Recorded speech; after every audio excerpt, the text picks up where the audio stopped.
Hello વિદ્યાર્થી મિત્રો, આજે આપણે ધોરણ 9માં ચેપ્ટર નંબર 12 આંકડાશાસ્ત્રનું ચેપ્ટર છે તેના મોસ્ટ આઈએમપી દાખલા જોવા જઈ રહ્યા છે.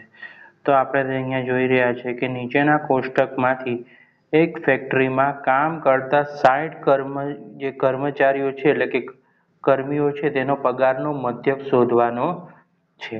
તો તમને એક્ઝામના પેપરમાં તમને શું આપ્યું, એક્સઆઈ અને એફઆઈ આપી હશે, એમાંથી તમારે એફઆઈ એક્સઆઈ શોધવાની રહેશે. તો સૌપ્રથમ પગાર છે તે અહીંયા 3000 રૂપિયા છે, 3000 છે, 4000, 5000, 6000, 7000, 8000, 9000. એફઆઈ છે તમારું 16, 12, 10, 8, 6, 4, 3 અને 1. તો આનું ટોટલ કરો તો તમને આવશે એન બરાબર સિગ્મા એફઆઈ બરાબર 60 આવી જશે. હવે એફઆઈ અને એક્સઆઈનો ગુણાકાર કરવાનો છે. 3000 ગુણ્યા 16 કરો તો 48000 આવશે. 4000 ગુણ્યા 12 કરો એટલે 48000. 5000 ગુણ્યા 10 કરો એટલે 50000 આવશે. 6000 ગુણ્યા 8 કરો એટલે 48000 અને 7000 ગુણ્યા 6 કરો એટલે 42000 આવશે. 8000 ગુણ્યા 4 કરો એટલે 32000 આવશે અને 9000 ગુણ્યા 3 કરશો એટલે 27000 આવશે અને 10000 ગુણ્યા 1 કરશો તો 10000 આવશે. આખાનું ટોટલ કરો તેને કહેશું આપણે સિગ્મા એફઆઈ એક્સઆઈ બરાબર 3,05,000 આવ્યું. તો હવે આપણે સૂત્રમાં મૂકવું પડે મધ્યકમાં, કે મધ્યકનું સૂત્ર શું છે? તો કે એક્સ બાર બરાબર સિગ્મા એફઆઈ એક્સઆઈ ના છેદમાં સિગ્મા એફઆઈ. તો જે એફઆઈ એક્સઆઈનું ટોટલ હતું 3,05,000, એને 60 વડે ભાગો તો તમને જવાબ મળશે 5083.33. હવે 5083 લખશો તો પણ સાચું આપશે તમારા સ્કૂલમાં, રાઈટ. હવે બીજો દાખલો છે કે એક ટીમે એક શ્રેણીની 10 મેચમાં કરેલા ગોલની સંખ્યા નીચે મુજબ છે.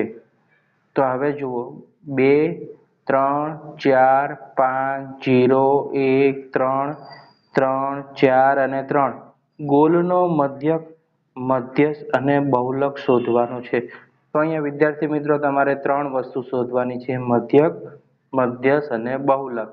તો હવે આનું ટોટલ કરો તો કેટલી સંખ્યા છે? 1, 2, 3, 4, 5, 6, 7, 8, 9, 10. તો n એટલે કે કુલ સંખ્યા બરાબર 10 છે. તો મધ્યક બરાબર એક્સ બાર બરાબર સિગ્મા એક્સઆઈ અપોન n. તો 2 + 3 + 4 + 5 + 0 + 1 + 3 + 3 + 4 + 3 છેદમાં 10. તો બધાનું ટોટલ કરતા વિદ્યાર્થી મિત્રો મળ્યું 28. 28 ના છેદમાં 10, તો એનો ભાગાકાર કરતા તમને મળે 2.8. ઓકે, તો સૌપ્રથમ આપણે એનો ભાગાકાર કરી લીધો. હવે અવલોકનોને ચડતા ક્રમમાં ગોઠવતા નીચે મુજબની ગોઠવણી મળે. તો રકમમાંથી ચડતા ક્રમમાં એટલે કે નાની સંખ્યા સૌપ્રથમ લેવાની રહેશે વિદ્યાર્થી મિત્રો.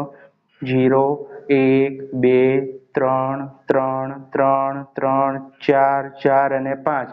તો અહીંયા પણ આવશે n બરાબર 10. તો n ને 2 વડે ભાગો કારણ કે એકી સંખ્યા છે. n ના છેદમાં 2 બરાબર કેટલી થશે? 10/2 કરો તો તમને મળશે 5. તો આપણે હવે 5 આવ્યું, એકી સંખ્યા છે. n ના છેદમાં 2 + 1, તો 5 + 1 બરાબર કેટલા થશે વિદ્યાર્થી મિત્રો? 6. તો મધ્યસ્થ m નું સૂત્ર, રાઈટ. તો કે ભાઈ n ના છેદમાં 2મું અવલોકન પ્લસ n ના છેદમાં 2મું પ્લસ 1મું અવલોકન. તો n ના છેદમાં 2મું અવલોકન કેટલું આપણે અહીંયા જોયું કે ભાઈ 5 આવ્યું, તો આપણે 5 લખવાનું. હવે n/2 + 1 એટલે 5 + 1 એટલે છઠ્ઠું અવલોકન ના છેદમાં 2. તો 5મું અવલોકન અહીંયા વિદ્યાર્થી મિત્રો દેખાતું હશે તમને, પહેલી, બીજી, ત્રીજી, ચોથી અને 5મી. આ 5મું અવલોકન છે ને આ કયું છે? છઠ્ઠું અવલોકન. તો આપણે 5મું અવલોકન વિદ્યાર્થી મિત્રો અહીંયા 3 છે, પ્લસ સાઇન. છઠ્ઠું અવલોકન પણ કેટલું છે? 3 છે. એને કેટલા વડે ભાગવાનું છે? 2 વડે. તો 6/2 કરો તો 3 મળશે.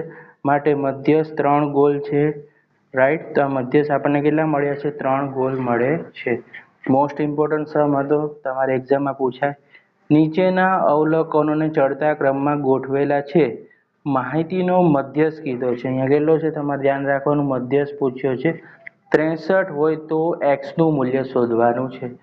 તો રકમમાં આપી દીધું છે 29, 32, 48, 50, x, x + 2, 72, 78, 84 અને 95. તો માહિતીનો મધ્ય સોલ્યુશનમાં કીધું છે 63 અને કુલ અવલોકનો n બરાબર કેટલા છે 10 છે. તો હવે સૂત્ર n/2 તો 10 ભાગ્યા 2 કરો તો કેટલું મળે 5 મળે. n/2 + 1 5 + 1 બરાબર કેટલા થશે 6. તો મધ્યસ્થ m બરાબર n/2મું અવલોકન પ્લસ n/2 પ્લસ 1મું અવલોકન.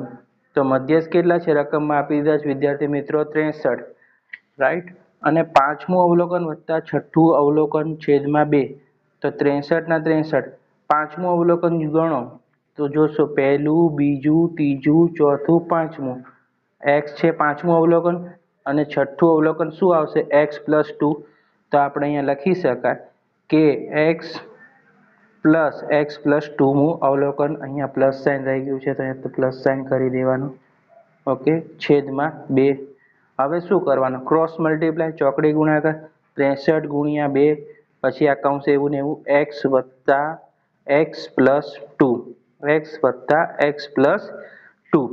હવે 63 ને 2 વડે ગુણાકાર કરો તો 126 આવે.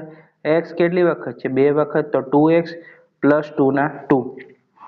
હવે આપણે 2x ને કરતા કરી દઈએ તો 2x બહાર લાયા તો 126 માંથી 2 જાય તો 2x ના 2x 126 માંથી 2 જાય તો કેટલા આવે વિદ્યાર્થી મિત્રો 124. હવે x ને કરતા કરો, અહીંયા ગુણાકાર હતો તો નીચે ભાગાકાર 124 ને 2 વડે ભાગો તો x ની વેલ્યુ આપણને મળે 62 મળે. હવે તમને અહીંયા MCQ આપ્યા છે જે મોસ્ટ ઇમ્પોર્ટન્ટ છે.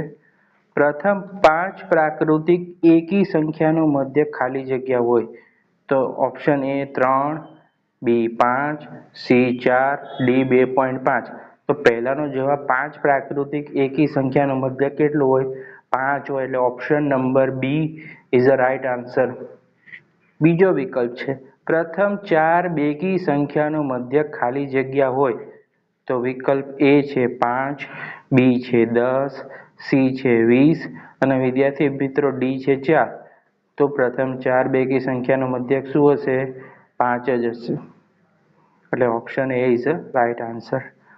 C છે ત્રીજો વિકલ્પ પ્રથમ 5 અવિભાજ્ય પ્રાકૃતિક સંખ્યાનો મધ્યક ખાલી જગ્યા છે તો પહેલું છે A 28, બીજું છે 2.8, C છે 5.6 અને D છે 1.4. તો જેનો જવાબ આવશે C 5.6 is the right answer. Okay. ચોથું છે અવલોકનોના 2x, 5, 3x, 12, 5x, 17, 17, 6 નો મધ્યક 20 હોય તો x કેટલા હોય તો ખાલી જગ્યામાં આપણે શોધવાનું છે 10 છે, option A 10, option B 20, C છે 15, D છે 40. તો આમાં આપણને જવાબમાં મળશે ઓપ્શન A ચોથામાં ઓપ્શન નંબર A 10 આન્સર આવશે જે ઓપ્શન નંબર A છે રાઈટ આન્સર છે. અવલોકનોના 12, 13, x, 17, 18 અને 20 નો મધ્યક 16 છે તો x બરાબર કેટલા હોય તો તમને ઓપ્શન A માં 8 આપ્યું છે એ તો ના હોય, B આપ્યું છે 4 એ પણ ના હોય, ઓપ્શન C છે ઇઝ રાઈટ આન્સર. તો પાંચમામાં જવાબ શું આવશે C એટલે કે 16 છે તે રાઈટ આન્સર આવશે. હવે એક આવૃત્તિ વિતરણ માટે પ્રચલિત સંકેતોમાં n બરાબર 20 અને સિગ્મા fi બરાબર 140 હોય તો x બાર શોધવાનો. તો ઓપ્શન A બરાબર 20, B બરાબર 14 અને C બરાબર 7 અને D બરાબર 28. તો આમાં 140 ને 7 વડે ભાગો તો તમને આન્સર આસાનીથી મળી જાય. 20 વડે ભાગો તો option C is the right answer 7 છે. હવે છે સાતમો વિકલ્પ 2 પંચમાંશ, 5 સતમાંશ અને 3 પંચમાંશ અને 2 સતમાંશનો મધ્યક ખાલી જગ્યા હોય તો ઓપ્શન A આવશે 1/2, B આવશે 3 પંચમાંશ અને C છે 5 સતમાંશ અને D છે 2. તો option A is the right answer. સાતમામાં આવશે 1/2. વિદ્યાર્થી મિત્રો હવે આપણે જોઈ રહ્યા છીએ પુષ્કળ અને ઘનફળના મોસ્ટ IMP સમ છે કે શંકુના પાયાનો વ્યાસ 10.5 સેમી છે અને ત્રાસી ઊંચાઈ 10 સેમી છે. ત્રાસી ઊંચાઈને આપણે ઇંગ્લિશમાં L કહેશું અને વ્યાસને શું કહેવાય D કહેવાય. ઓકે. તો તેની વક્ર સપાટીનું ક્ષેત્રફળ શોધવાનું છે. તો શંકુ માટે વ્યાસ છે 10.5 સેમી, ત્રાસી ઊંચાઈ L બરાબર 10 સેમી, શંકુ વક્ર સપાટીનું ક્ષેત્રફળનું સૂત્ર શું આવે તો કે પાય આર એલ. તો પાયની વેલ્યુ શું છે તો 22/7. આરની વેલ્યુ 10.5/, કેટલી આવશે 2 આવશે. અને તિર્યક ઊંચાઈ એટલે કે આપણી ત્રાસી ઊંચાઈ કેટલી છે એલ એટલે 10 સેમીનો વર્ગ. હવે 22/7 આવશે, પોઈન્ટ કાઢી નાખો તો અહીંયા શું લખાય 105/2 સેમીનો વર્ગ. તો હવે છેદ ઉડાવવાના થાય. 22 છે, 105 છે, 7 છે અને 2 છે. તો 11 દુ 22 ઉડાડી દીધા તો અહીંયા 11 આવ્યા. 15 સત્તા 105 એટલે 15 ઉપર ગયા. તો 11 ગુણ્યા 15 સેમીનો વર્ગ. તો અહીંયા ગુણાકાર કરો તો તમને આસાનીથી ખબર પડે ભાઈ 165 સેમીનો વર્ગ આવે. માટે લખી શકાય કે શંકુની વક્ર સપાટીનું ક્ષેત્રફળ 165 સેમી સ્ક્વેર છે. બીજો મોસ્ટ ઇમ્પોર્ટન્ટ પુષ્કળ ઘનફળમાં દાખલો તમારી એક્ઝામમાં પૂછાય છે તે 110%. ત્રાસી ઊંચાઈ 21 મીટર અને પાયાનો વ્યાસ 24 મીટર હોય તેવા શંકુનું કુલ પૃષ્ઠફળ શોધો. તો તમને ચોખ્ખું સ્પેસિફાય કરી દીધું છે કે શંકુનું કુલ પૃષ્ઠફળ શોધવાનું છે. તો વ્યાસ કેટલો છે તો કે ભાઈ વ્યાસ 24 મીટર છે. વ્યાસ લખી દીધું છે, રકમમાં આપ્યો 24 મીટર. તો ત્રિજ્યા r બરાબર 24/2 તો કેટલી મળે 12 મીટર મળે. ત્રાસી ઊંચાઈ એલ બરાબર કેટલું છે 21 મીટર. શંકુનું કુલ પૃષ્ઠફળ તો સૂત્ર તમારું લખવાનું પાય આર બ્રેકેટમાં L plus r bracket close કરો. પાયની વેલ્યુ કેટલી લખવાની 22/7. ત્રિજ્યા આપણે શોધી દઈએ કેટલી હતી 12 હતી તો 12. હવે આપણી ત્રાસી ઊંચાઈ એલ કેટલું આવશે તો કે 21 પ્લસ સાઇન આર કેટલું છે 12, પણ અહીંયા મીટરનો વર્ગ લખવો જરૂરી છે. હવે આપણે ગુણાકાર કરશું બરાબર 22 ગુણ્યા 12. 21 ને 12 કેટલા થાય તો કે 33 થાય. તો 33 મીટરનો વર્ગ છેદમાં 7. તો અહીંયા તમને ગુણાકાર કર્યો છે 22 ગુણ્યા 12 કર્યા તો 264 આવ્યું હતું. 264 ને 33 હારે ગણો તો તમને જવાબ કેટલો આવે 8712 મીટરનો વર્ગ.